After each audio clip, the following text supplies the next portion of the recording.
You said social commerce only works when brands treat it like an infrastructure and not a campaign. What does that mean operationally? And then maybe tie that in with what are your thoughts on this, where retail maybe missed the mark or where they hit the mark or where they're headed? What I was trying to say there was the brands that win are looking at TikTok Shop within their whole ecosystem, and they're really building out a business model that means that the omni-channel experience can exist in a very seamless way. When we first work with brands on TikTok Shop, they're really starting to look at it in isolation, and it's all very kind of narrow mindset, let's say. But the brands that are really winning are the brands that are joining the dots, and they can see when they zoom out, they can see how the behaviors over here are having an impact over here. The retail piece is really interesting, and there's a stat I read not long ago. I think it was in the Kyra report, and I'm going to misquote it here, but it was something along the lines of, three quarters of Gen Z that were asked said that they discovered beauty on TikTok. But actually, 50% of those people are around there had admitted that they prefer to end their journey in a physical space. This is completely omnichannel, and looking at TikTok in isolation is not the right answer. You need to understand how it fits into your bigger strategy, your wider strategy. Hello, I'm Mike Ryan. I'm the Chief Networking Officer at PIMS, and welcome to our second season of Minutes with Mike. Now in my 33rd year at PIMS, I've had the privilege of partnering with companies both large and small, supporting their PR and marketing through customized fulfillment and distribution that delivers measurable impact on their brand perception, boosts positive affinity, and fuels their overall brand performance. And throughout my career, I've had the chance to work alongside many talented folks. This is their story. On this show, we'll sit down with some of the world's top marketing and business thought leaders to learn more about their success, how they got there, how marketing helped them achieve their goals, what strategies they used, and what inspires them. Please join me on this journey as we learn from those who are changing the way we think about business. So sit back, enjoy. You're listening to Minutes with Mike. Welcome, everybody, to Minutes with Mike. I have a very special guest today, Mr. Pete Ziff. Welcome, Pete. Hey, Mike, nice to see you. Pete, of course, is the founder and CEO of Grant Digital. Your reputation precedes you, Pete, because when I started doing Minutes with Mike, we were looking for very special guests to join us, right? I like to think that all the guests that come on here have these fantastic stories, and we want to hear from them. And just about every time I would announce to the audience that I have a new guest, wait to hear who's going to be on the podcast. It's so and so. Oh my God, I just met so and so. They're going to be on the podcast. Inevitably, at least one or two people at PIMS would swing around and be like, when's Pete Tick going to be on? That's the episode I want to watch. So, and a long time coming, welcome to the program. Thanks very much. What a kind team. That's really nice to hear. Thank you. So, Pete, I definitely want to start in the beginning, like how it all started with you, because I'm really curious. I know you have, certainly background in beauty and with TikTok, but I want to see, like, from everything from, these online opportunities to, social selling and everything in between. Where did you come from? Like, how did it start with you? You were a young man and you decided you were going to do this for a living. Take that from there. Yeah, no, that's, I'm very proud of where I come from, like, in terms of my career.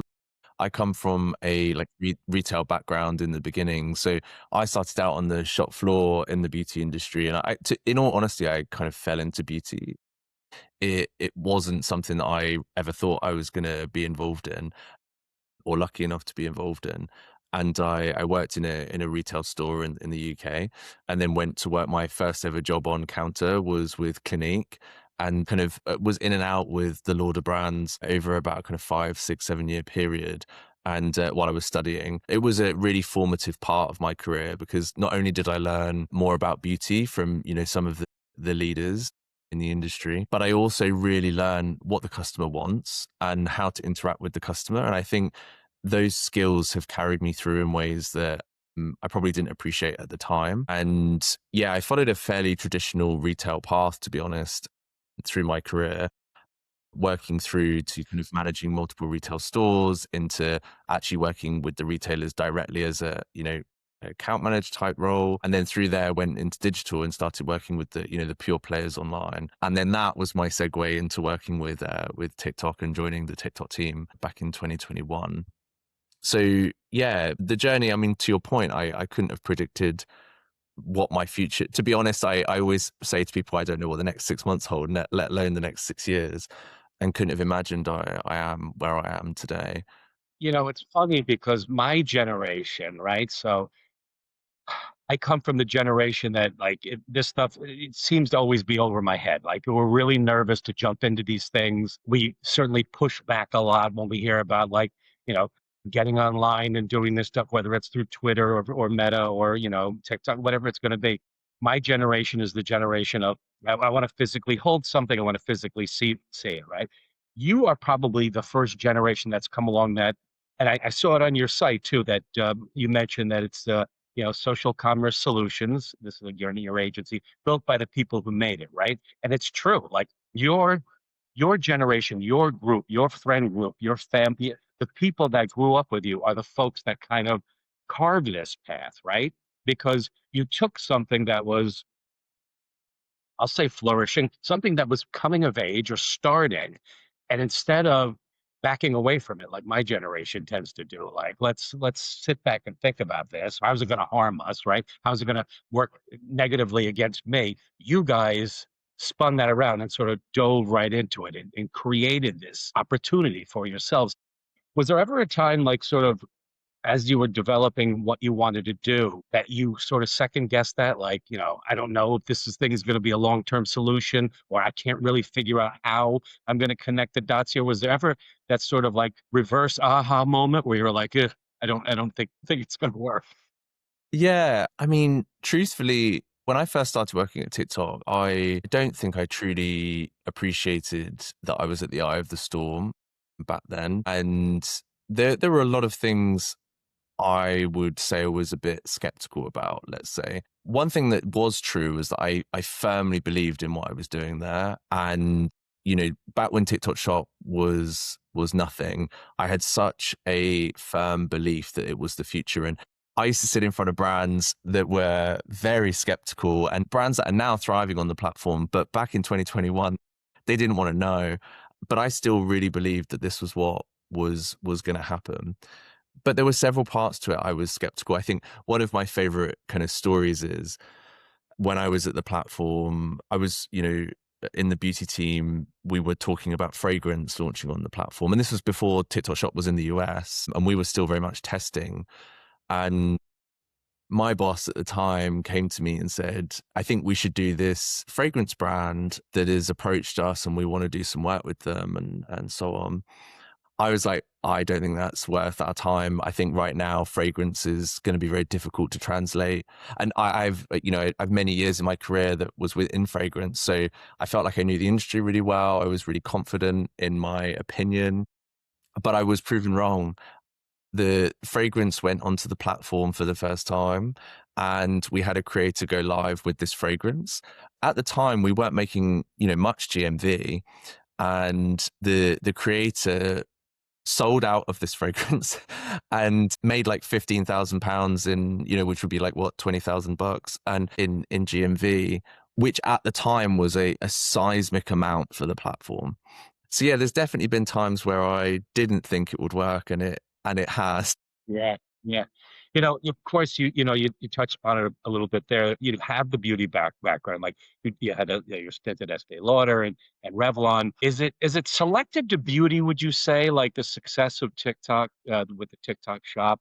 I mean, again, I'm picturing generationally, QVC and then later Home Shopping Network kind of developed a strategy where they were, selling online, and everybody was like, "This will never work. Like, who's gonna buy products here? You go to a store to buy products, right? Like, you need a mop. You don't shop on the TV for it. You go physically and get somewhere. I kind of look to my mother and my parents, for they are the generation before me, but they were the ones going like, no, you before QR codes and all that stuff. You dial the phone and you call up and an operator answers and you tell me you want 2 mops and they actually box it up and ship it to you and you get it in a few days. That's a lot easier going to store. And again, me, my generation, I remember talking to my wife when we were younger, going like, Who's ever going to do that? Like, it's just never going to happen."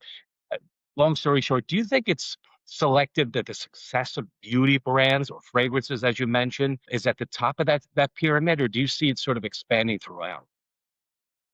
I think I see expanding throughout. I mean, in most markets now, beauty's not always the leading product on the platform anymore. It's still very much like one of the leading categories on the platform, but it's the gaps between the categories has shrunk a lot, specifically within the FMCG categories, like the wellness, food, bev categories. But even quite rogue categories are popular on the platform now. You know, it's quite common now for a Hoover to be one of the most best-selling products on the platform, and in the UK, toilet paper. So it's quite diverse. But what I would say is that the beauty category leads behavioral change in a way that maybe the other categories do not. And that is large in part the fact that the beauty category, the nature of the product is very visual and it lends itself to content so easily. And I don't just mean in the simple sense of, sure, you can hoover a floor and that's visual, but it's the creative element that the beauty category allows for. It allows for people to be incredibly creative in their content, and therefore the innovation happens there first. It is much harder to become innovative of like how to present a Hoover.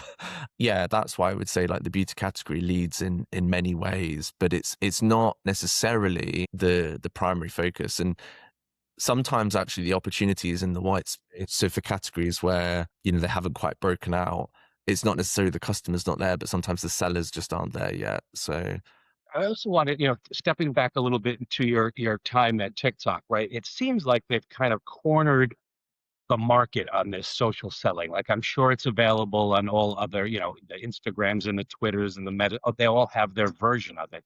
But anytime I'm at a panel discussion, anytime I'm in a group of people talking about, this sort of ability, it always leads back to TikTok. When you guys were developing this strategy, did you think you were gonna, I hate to use the term corner the market, but like, did you think people were gonna sort of inevitably plug TikTok into this whole social selling thing? Like that's where you want to either start or that's the pinnacle that you're leading to? Did you think that they'd be competing against these other social sites, or do you think they're getting it where the rest of them are missing it? do I think it was intentional in the way that it's all happened? I'm not sure. But what I do think that the platform does that the other platforms are going to struggle to keep up with, at least the more traditional social platforms like Snapchat, YouTube, Instagram, etc., is behind TikTok Shop is an incredibly intricate marketplace. It's not just as simple as linking to the product. There's heaps of product technology behind the marketplace itself. It's essentially like, that the back end of TikTok Shop is effectively Amazon, but with a social front. So it's, if you plugged Amazon into TikTok, that's kind of what has happened in modern day TikTok platform. And so for other platforms to kind of keep up with that now is going to be hard because that's taken years to build at scale. I think there will be, I think the future for the other platforms will probably not look like a closed loop solution that the way that TikTok does. And closed loop means that the transaction's happening all within the platform. But I do think that the other platforms are going to come in and try to take some market share by pushing to the other websites. So yeah, I think the ones to watch are going to be like the likes of YouTube, Instagram are trying, and I think they'll continue to innovate. But I think YouTube will be an interesting one to watch because it's increasingly getting more video attention from the consumer. They're less transient on the YouTube channel. And I also think Snapchat's a bit of an underdog. I do think Snapchat will catch a lot of people off guard. And, if you wanted to get even deeper, I think the other platforms like Twitch, Reddit, these kind of often forgotten platforms where there is a thriving subculture of some communities, I think they might start to catch up a bit as well. But they might drive commerce in slightly different ways than, what TikTok Shop has become. I have a quote that I think I found that you said that I read a few times, and it's a great one, and I wanted to just get your feedback on it. But I'll lead up to it by asking you, in this world of social selling, depending on the audience you're listening to, there are some people that are like, "This is the end of retail sales," and there are the other people that go like, "You just tip of the iceberg. Wait till you see retail sales now; it's gonna fly." So you said social commerce only works when brands treat it like an infrastructure and not a campaign. What does that mean operationally? And then maybe tie that in with what are your thoughts on this, where retail maybe missed the mark or where they hit the mark or where they're headed? Yeah, what I was trying to say there was the brands that win are looking at TikTok Shop within their whole ecosystem, and they're really building out a business model that means that the omnichannel experience can exist in a very seamless way. When we first work with brands on TikTok Shop, they're really starting to look at it in isolation, and it's all very kind of narrow mindset, let's say. But the brands that are really winning are the brands that are joining the dots, and they can see when they zoom out, they can see how the behaviors over here are having an impact over here. And a big part of that is actually just people trusting the process, because there are a lot of digital marketeers out there that want to, and rightly so, they want to be able to attribute, they want to be able to see the patterns that are evolving in a very scientific way. But actually, in a day of like really difficult attribution models across platforms now, you do have to be a little bit like Jesus take the wheel, like I trust what's going to happen here. So that's kind of what I was leading to there. The retail piece is really interesting, and there's a stat I read not long ago. I think it was in the Kyra report, and I'm going to misquote it here, but it was something along the lines of, three quarters of Gen Z that were asked said that they discovered beauty on TikTok. But actually, 50% of those people are around there had admitted that they prefer to end their journey in a physical space. So, you know, what that shows is something I've been trying to tell people all along, which is, when the customer sees on TikTok, sometimes they won't buy it there. As someone who is employed to drive commerce on TikTok, I can't say I'm not thrilled, but it helps us, I suppose, prove that the customer, just because the customer didn't buy it on the platform, doesn't mean that they didn't end up buying it. They just bought it somewhere else. And again, that kind of ties into the attribution challenges that people have. I guess the closing point I'm trying to make is this is completely omnichannel, and looking at TikTok in isolation is not the right answer. You need to understand how it fits into your bigger strategy, your wider strategy. I was just gonna, you just took the words out of my mouth because I was just gonna ask you, when new brands join up with you and they're looking to, I'm sure they come to you, and these are layman's terms, but I'm sure they come to you and say, like, help me sell on TikTok. What do I do? What am I missing? What do I need to do? What's the first thing you look for? Because I'm gonna guess, just through my experiences of 30 plus years, I'm seeing how new brands unravel and unfold and sort of point to the direction they want to go. And there's a right time and a wrong time, right? There is sometimes you rush to market and you're not prepared foundationally with the support to get that stuff out there, or the product's just not at the right stage of where they need to sell it. Of course, everybody wants to make money as quickly as possible. What are the first couple things you look for when you connect with a brand on whether they're ready to make this step, or they're premature, or they've missed the mark again? Yeah, that's a really good question. I mean, the first place I'd start is in a very practical sense before we go anywhere else, which is budgets and resources, of course. Like I always say to people, like, you need to firmly open the door. You don't need to scratch the door. If we speak to a brand and we feel like their resources aren't there, we will quite confidently say, like, look, maybe this is the right channel for you, but it's the wrong time. Come back when you've either perhaps got investment or the brand is just slightly bigger, and so you've got more cash to play with, because it's becoming an increasingly crowded space, and the cost of acquisition, share of voice, you have to not pay for your space, but you're competing now with quite heavy hitters with quite big budgets who are going to elbow you out, so there's no scratching at the door. but if you kind of part resources and assume that the brand's got all the resources in the world, the next place I start is the USP and the actual product itself. Like, it begins and ends with merchandise. This whole, like, at the end of the day, TikTok Shop is in commerce. We aren't here for eyeballs, we're here for sales. So the brand needs to have a very strong point of view and understand truly what its USP is, and make sure that it's able to communicate that effectively to creators before the consumer, because your creator is your first customer, not the end customer. And so being able to communicate that is critically important. And I do speak to a few brands where, they have a really lovely brand, great products, which perform really well, but they aren't able to articulate in a really clear manner their USP in a way that the creators will understand it. Because some brands have a really strong USP, but it's you have to be really paying attention to understand it. Might be blinded with science or however. But so the USP is the first part.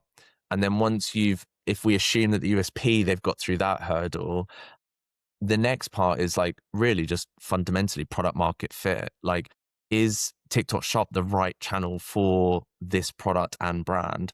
Because there are some great products with a great USP, but the reality is your customer isn't shopping there, or your customer isn't converting there. I think a lot of people, that the real danger I've had over the last few years, especially on this side of, working with brands directly, having left the platform, because investors are talking about TikTok Shop, the market's talking about TikTok Shop. It is it's like the latest sexy thing that's out there. A lot of businesses are looking at TikTok Shop as like a magic pill for their business. But just like any other retail outlet, it's not the right channel for every brand. I don't think there are enough people out there that are willing to admit that, either to themselves or platform or the agencies willing to admit it to the brand. There are quite a few brands that I speak to. I think there's probably a good 20% of brands that I speak to at least where we end the conversation and my recommendation is that this is not the right channel for them. And I love the brand, I love the product, love the founder, but I just say, look, spend your money somewhere else. This is not the right place to spend it. That's great. I was just, I'm thinking in my head, I'm like, if I have a new brand, or if I'm interested in developing this into TikTok, you're the guy I want to talk to, right? Like, because just like you said, like sometimes it's not right. And being honest with them and being upfront is why they bring you in, right? Exactly that reason. You mentioned creators. We talk a lot about creators, and I don't know what the distinction is between influencers and creators, but they used to be called influencers. Now they're creators. Is there a difference there? And then you also drill down a little deeper into that. You make a distinction between affiliate creators and the traditional creators. Like, what did they just sort of transition from influencer to creator, or is there a difference? Yeah, it can get quite confusing, the definitions between them. The term influencer, I mean, when I worked at the platform, when I worked at TikTok, we were very insistent that we called them creators because the platform is an entertainment platform. Again, a lot of people refer to it as a social media platform, but truly people turn up on TikTok because they want to be entertained, not because they necessarily want to connect with their friends and family. They have other platforms for that. And so when they show up on TikTok, the people that are making content, they're creators, they're creating content, they're creatives by nature in many cases, or if not most cases. So that's kind of where the creator, I suppose, language really started to become real. I think the distinction, most people I know now prefer to go by creator as opposed to influencer, because influencer implies that an individual has influence. Not every single person has a wide influence, but they might be great creatives and great creators. So I think that's a strong distinction there. But really, to be honest, influence, without being convoluted, influence and creator really is it can be quite interchangeable in most cases.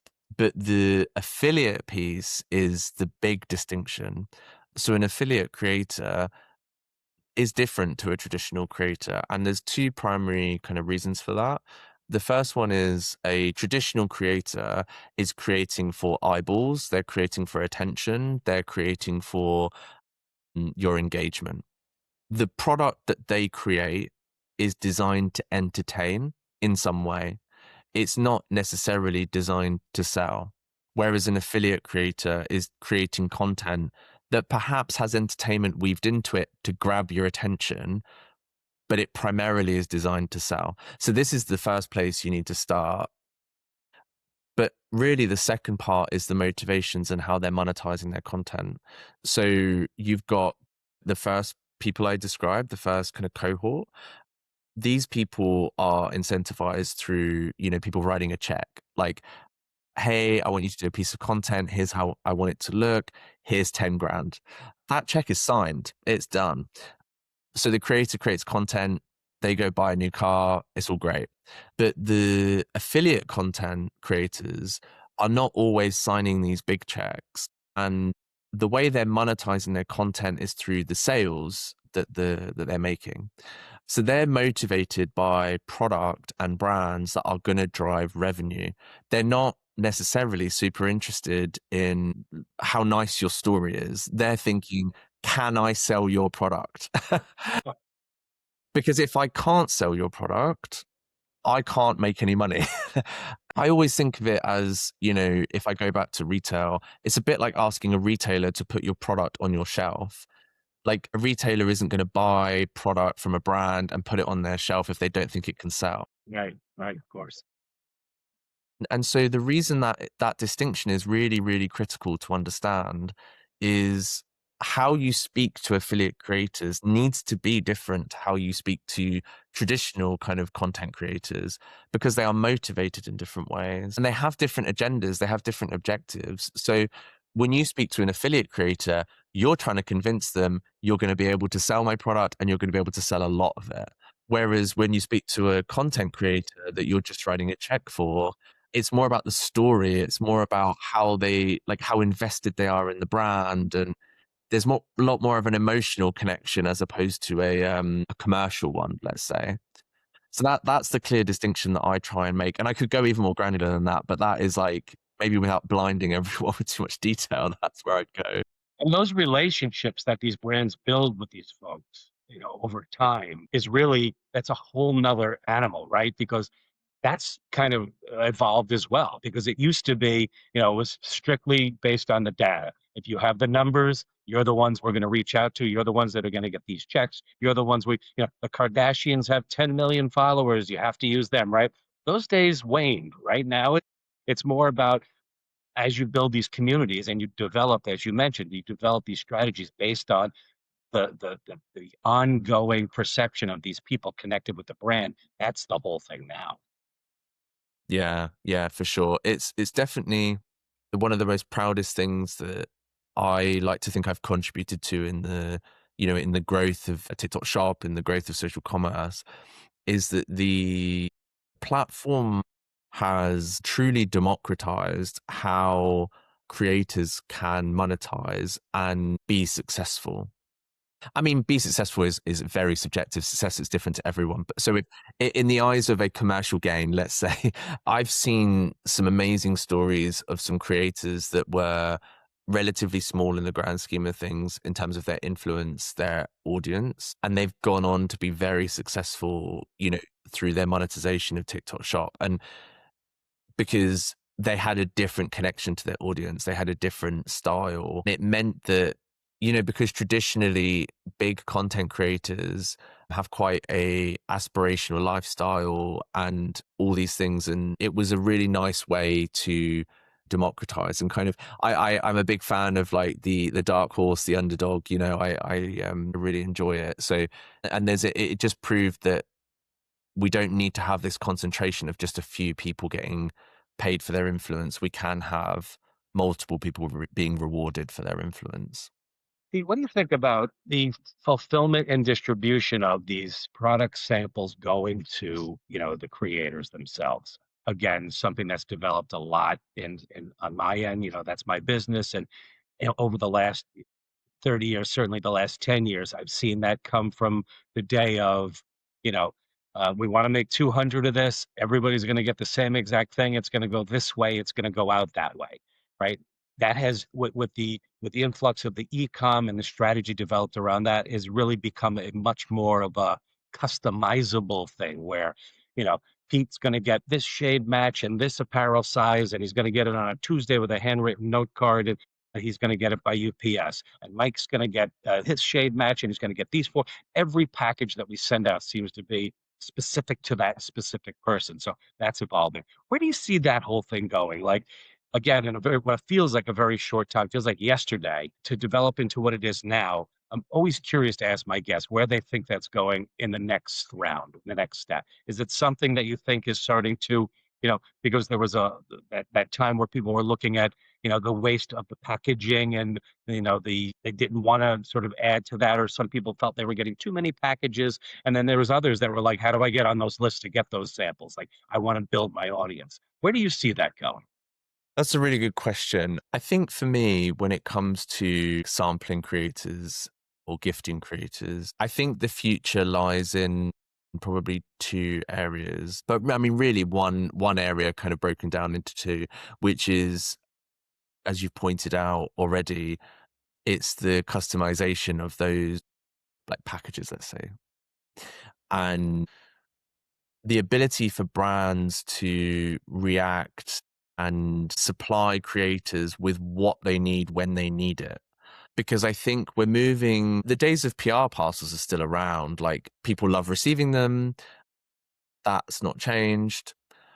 I can't see that changing, at least in the next few years. I think people really enjoy that kind of surprise and delight type mentality. It lends itself really nicely to content, and we're in a content driven industry.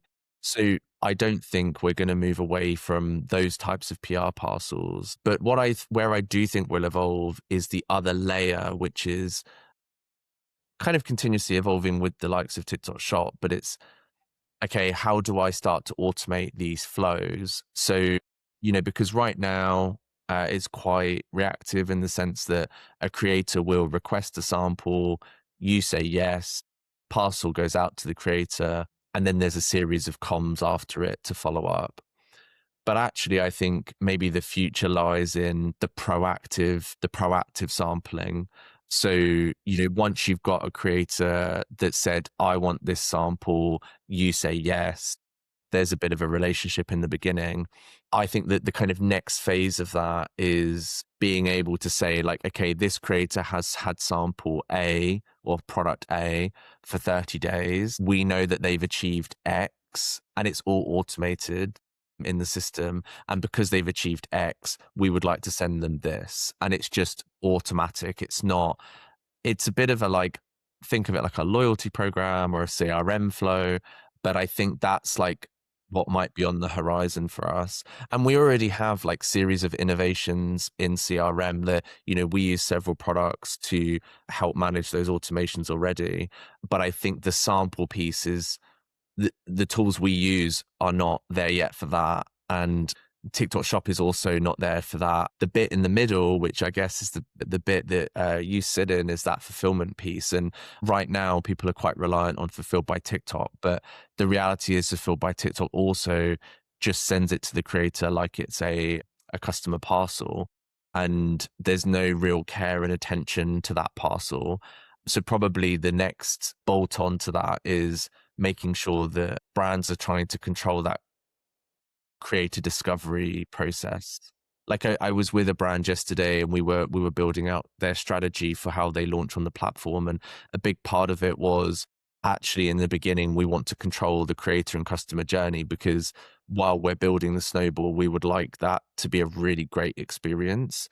Because this was quite a premium brand, and we didn't want the product to turn up just rattling around in what's effectively just rolling around in a cardboard box.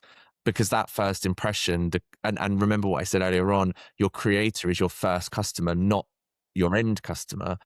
It doesn't have to be a sexy big PR parcel, but still the first impression, once you've lost that first impression, that's it. You don't get a second first impression. Well said. Well said. So for me, that's where I see it evolving. I think some brands are going to start paying more attention to quality over quantity, and just maybe controlling it. But it's not an easy one to solve, because TikTok Shop, and I mean, I'll close on a challenge, but like the challenge is that the platform is a very resource intensive platform, and margins are squeezed really tight. I make it sound quite straightforward, but it's not just technology that needs to move with those changes. It's also people better understanding their margins and where those costs are coming from. Otherwise, it becomes a limit on scale. And if you start to limit scale, you start to limit the ROI of the platform. So it's all very cyclical if it's a bit paradoxical if you're not careful. But yeah, that's a long answer to that question. True, well said. Grant Digital has expanded into Europe, of course, and you're UK based, and of course, I see you all over the place in the US.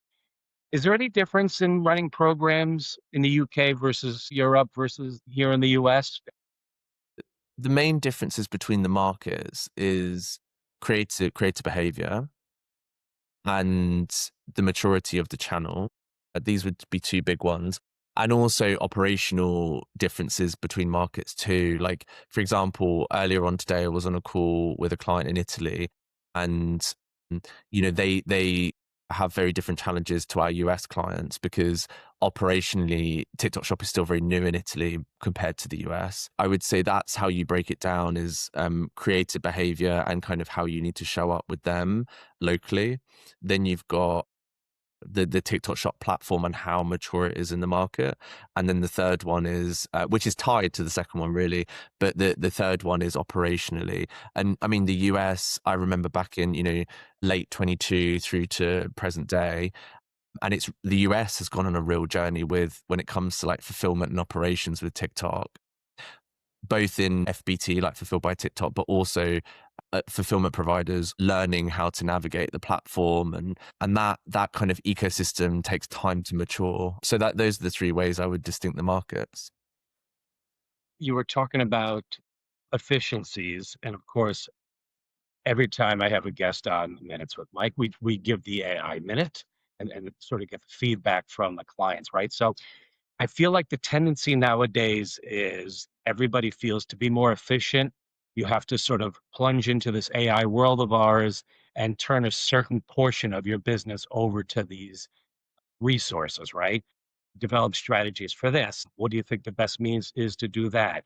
On our end, certainly with AI, there are a lot of foundational things that we build using that as a creative resource to talk about things like warehousing and footprints and stuff like that around warehousing. So it mathematically ties in well with us. How about on your end? Well, maybe the first part of the question is how much of that of the resource do you use right now? And then two, are the client's expectations that you are not using it at all and or you're just using it as sort of a resource on your end, or do they want a certain piece of this technology tied into their sales input so they can plug that in as well? Good question. I think probably, I mean, there are really two key areas I would say right now. One is in understanding data, and to your point of mathematical, like it can be infinitely quicker than the human brain. So sometimes it can help speed things up there. I think the danger we have is that sometimes I've noticed in some of the businesses I've observed using it is when it comes to data is being overly reliant on what it's talking about, because I do think AI loses a lot of the context sometimes. I would say we're like, as Grant Digital, we're quite cautious how much we use AI to like form an opinion over data. But I think the real place where it's getting, let's say, meaty is in AI content generation, because this is a hot topic for pretty much the whole industry right now.